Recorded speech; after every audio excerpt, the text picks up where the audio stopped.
नमस्कार सभी पेंशन धारकों का स्वागत करते हैं एक बार फिर से हमारे इस YouTube चैनल पर। दोस्तों इस समय की EPS 95 पेंशन धारकों के साथ साथ सरकारी कर्मचारी, राज्य कर्मचारी पेंशन धारकों को लेकर इंपोर्टेंट और महत्वपूर्ण खबरें निकलकर सामने आ चुकी हैं, जिसमें दोस्तों आप सभी के लिए आखिरकार पेंशन बढ़ोतरी के नियमों पर क्या हुआ और क्या हुआ, आखिर पेंशन बढ़ोतरी 9,000 प्लस DA के साथ साथ पेंशन बढ़ोतरी की न्यूनतम मांग 7,500 प्लस DA को लेकर आप सभी के लिए हाल फिलहाल में क्या भी निर्णय लिया गया है। साथ ही दोस्तों आप सभी के लिए जो प्रदर्शन हो रहा है, जो हंगामा लगातार किया जा रहा है, उससे क्या बड़ी खबर निकल कर आ रही है। वहीं दोस्तों हाल फिलहाल में दोस्तों आप सभी के लिए जो उच्च न्यायालय के न्यायाधीशों द्वारा आदेश जारी किया गया था, उस आदेश पर हाल फिलहाल में क्या बड़ी अपडेट आई है। वहीं दोस्तों पेंशन और पेंशन से जुड़ी आज की तमाम बड़ी अपडेट को इस वीडियो के अंदर कवर करने वाले हैं, जिसमें दोस्तों आप सभी को पता होगा कि 2024 से पहले जो यहाँ पर कमेटी गठित की गई थी 2023 में नए पेंशन की समीक्षा के लिए, जो वित्त सचिव TB सोमनाथन की अगुवाई में, और उसकी रिपोर्ट जो दोस्तों इस महीने की अंत तक आ सकती है, ऐसी बड़ी खबर निकल कर आई है। अमर उजाला की रिपोर्ट के मुताबिक ये भी दिखाएंगे कि आखिरकार आप सभी के लिए क्या बड़ी खबर निकल कर आई है। वहीं दोस्तों आप सभी के लिए पेंशन का जो कैलकुलेशन है, इसके बारे में भी बात करेंगे। वहीं पेंशन की 3 लिस्टें जो जारी की गई हैं, इसके बारे में भी बात आज की इस वीडियो के अंदर करने वाले हैं। वहीं दोस्तों पुरानी पेंशन की व्यवस्था की बहाली पर जो नया बवाल सामने आया है, एक ही मांग एक ही नारा, पुरानी पेंशन हक हमारा, तो इस पर भी दोस्तों बात की जाएगी। यानी कि पेंशन की तमाम मुद्दों पर आज की प्रमुख बड़ी खबरों के साथ साथ आज की सरकार के द्वारा आई बड़ी अपडेट को इस वीडियो के अंदर जानने वाले हैं। इसीलिए आप सभी पेंशन धारकों से निवेदन कर रहे हैं कि दोस्तों वीडियो को आप लास्ट तक देखें, तभी आपको सही सटीक और तथ्यों पर आधारित पूरी खबरें पता चल सकेगी और आप सभी पेंशन से जुड़े सारे जितने भी सवाल है वो क्लियर दोस्तों इस एक वीडियो के माध्यम से हो सकेंगे। तो चलिए बिना किसी देरी के आज की खबरों का सिलसिला शुरू करते हैं। लेकिन इससे पहले आप सभी से निवेदन करना चाहेंगे, आप चैनल पर नए तो दोस्तों चैनल को सब्सक्राइब कर दें और वीडियो को लाइक जरूर कर दीजिए।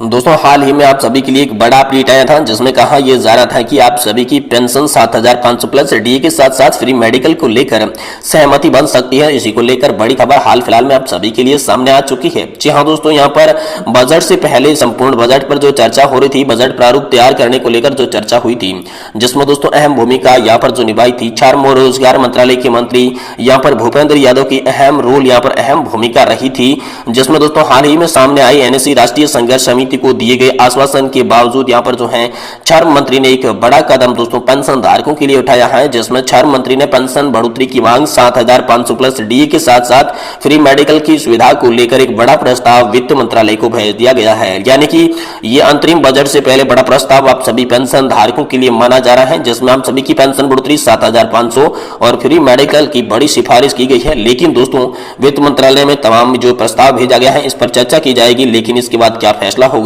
ये तो दोस्तों आने वाला समय ही बताएगा। लेकिन इससे पहले आप सभी की पेंशन 9,000 प्लस DA को लेकर बात करें तो दोस्तों हायर पेंशन वालों के लिए बड़ी खबर आ चुकी है। जी हाँ दोस्तों, हाल ही में हायर पेंशन का मुद्दा इन दिनों जो है काफी चर्चा में चल रहा है। इसी को लेकर हाल फिलहाल में अभी सरकार ने एक बड़ा आदेश दिया था कि जिसने हायर पेंशन का विकल्प चुना था, उसके लिए जो वेतन विवरण अपलोड करने की समय सीमा थी, उसे फिर से बढ़ा दिया गया था और 31 मई 2024 तक कर दिया गया था। जिसके बाद पेंशन धारक लगातार ये बता रहे थे कि आखिर हमें पेंशन जो है हायर पेंशन के बाद न्यूनतम पेंशन कितनी मिलने वाली है। तो इस पर हाल फिलहाल में एक बड़ा अपडेट आया है। इस अपडेट के अनुसार आप सभी को 9,000 प्लस DA की न्यूनतम पेंशन मिलने वाली है और दोस्तों ज्यादा वेतन पर अगर आपने कंट्रीब्यूशन किया है तो इससे ज्यादा की पेंशन आप लोगों को मिलने को देखने को मिल सकती है। ऐसी दोस्तों आप सभी के लिए हाल फिलहाल में बड़ी अपडेट निकल कर सामने आ चुकी है। वहीं दोस्तों अगली बड़ी अपडेट की बात करें तो OPS की नहीं पड़ेगी जरूरत, बजट 2024 में NPS में हो सकते हैं बड़े बदलाव। जी हाँ दोस्तों, नए पेंशन सिस्टम और पुरानी पेंशन योजना के बीच के यहाँ पर जो अंतर है, साथ ही साथ जो लड़ाई चल रही है, इसी लड़ाई के बीच एक बड़ा अपडेट हाल फिलहाल में सभी सरकारी कर्मचारी, राज्य कर्मचारी पेंशन धारकों के लिए निकल कर आया है, जिसमें कहा यह जा रहा है कि आप सभी को OPS की जरूरत नहीं पड़ने वाली है, बल्कि 2024 के बजट से पहले आप सभी के NPS सिस्टम में बड़े बदलाव होने जा रहे हैं। तो आखिरकार बदलाव क्या होने वाले हैं, चलिए आपको इस वीडियो के अंदर यहाँ पर जो है विस्तार से बताते हैं। तो सबसे पहले बात करते हैं यहाँ पर हाल ही में गठित की गई कमेटी की। TB सोमनाथन की अध्यक्षता में गठित कमेटी की रिपोर्ट अभी आना बाकी है, लेकिन रिपोर्ट से पहले दोस्तों आप सभी के लिए एक गुड न्यूज आई है कि आप सभी के लिए आंध्र प्रदेश का GPS मॉडल लागू हो सकता है। जी हाँ दोस्तों, GPS मॉडल जो कि NPS और OPS के बीच का रास्ता बताया जा रहा है, जिसमें NPS की तरह कंट्रीब्यूशन लिया जाता है और OPS की तरह सबको यहाँ पर जो है लाभ दिया जाता है, यानी कि पेंशन प्रोवाइड करवाई जाती है। तो दोस्तों आंध्र प्रदेश के जगन मोहन रेड्डी की सरकार का ये नया प्लान आप सभी के लिए बेहद ही खास हो सकता है, क्योंकि दोस्तों एक बार फिर से केंद्र सरकार पर इस प्लान पर जो है विचार करने पर मजबूर हो चुके हैं, जिसमें हाल फिलहाल से बड़ी अपडेट से ये पता चला है कि आप सभी को यहाँ पर जो है 40 से 50% तक की गारंटीकृत पेंशन योजना यहाँ पर देखने को मिलेगी, क्योंकि लगातार पेंशनधारक जो है इस बुढ़ापे की स्थिति में गारंटीकृत पेंशन योजना की बात कर रहे थे, क्योंकि न्यूनतम पेंशन सिर्फ उन्हें 1000 रुपए प्रति माह मिलती है और इस 1000 रुपए की पेंशन में दोस्तों उनका गुजारा नहीं हो पाता है। इसी को लेकर लगातार विरोध प्रदर्शन हो रही थी और तमाम विरोध प्रदर्शनों के बावजूद आप सभी के लिए बड़ी खबर निकलकर सामने आई है कि अब आप सभी के लिए जीपीएस मॉडल लागू हो सकता है, जिसमें एनपीएस और ओपीएस के दोनों गुण शामिल रहेंगी,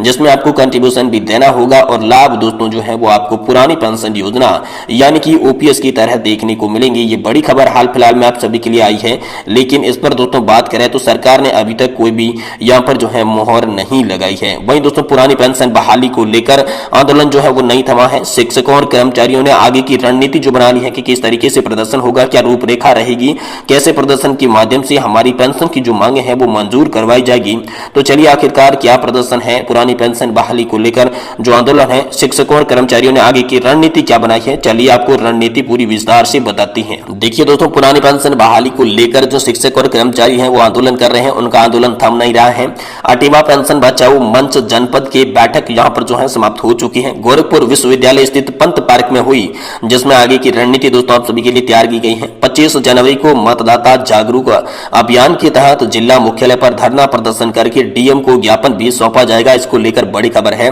जी हां दोस्तों, अटेवा पेंशन बचाओ मंच जनपद की बैठक जो है आप सभी के लिए गोरखपुर के विश्वविद्यालय स्थित पंत पार्क में हुई, जिसमें पुरानी पेंशन बहाली को लेकर शिक्षकों और कर्मचारियों ने आगामी समय में होने वाले आंदोलन की रणनीति तैयार कर दी है। मंच के राष्ट्रीय अध्यक्ष एवं प्रदेश अध्यक्ष विजय कुमार बंधु ने आह्वान किया कि दोस्तों आप सभी के लिए 25 जनवरी 2024 तक जन संवाद अटेवा द्वारा किया जाएगा, जिसके सभी विभागों के शिक्षक और कर्मचारी सम्मिलित होंगे।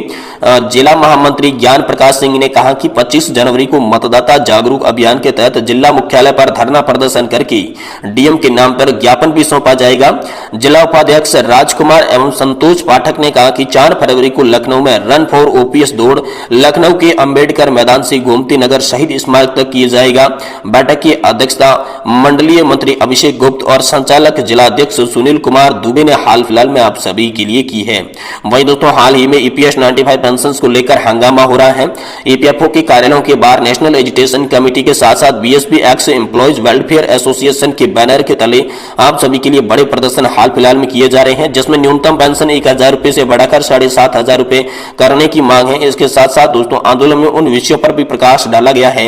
जिन विषयों को ज्यादातर लोग हैं पेंशन के लिए भूल चुके हैं, जिसमें दोस्तों पत्रकारों का और साथ ही साथ विधवाओं का विशेष रूप से ख्याल रखा गया है। जिसमें दोस्तों पेंशनर्स का कहना है कि 1000 रुपए की पेंशन से परिवार का भरण पोषण असंभव है। देश की सेवा में यहाँ पर जो है एक पूरे अपनी जिंदगी लगाने के बाद हाल फिलहाल में 1000 रुपए की पेंशन मिल रही है, इसलिए वह हंसी के पात्र बन रही है। इसीलिए कोश्यारी कमेटी की रिपोर्ट पर सरकार अमल करते हुए न्यूनतम पेंशन बढ़ाकर 7500 रुपए किया जाए और इसी तरीके से विधवाओं पर भी जो है 100% पेंशन लागू की जाए। जी हाँ दोस्तों, पेंशनर्स के आंदोलन में ईपीएस 95 हायर पेंशन में हो रही लीपापोती पर भी हाल फिलहाल में आक्रोश व्यक्त किया है, जाहिर किया है। पेंशनर्स ने सरकार और ईपीएफओ को घेरा है। आरोपों की सरकार और ईपीएफओ पर झड़ी लगाई है और सरकार ने ईपीएफओ की मंशा पर भी बड़े सवाल उठाए हैं। वहीं चल रहे तमाम प्रदर्शन के बीच आप सभी ईपीएस 95 पेंशन धारक सरकारी कर्मचारी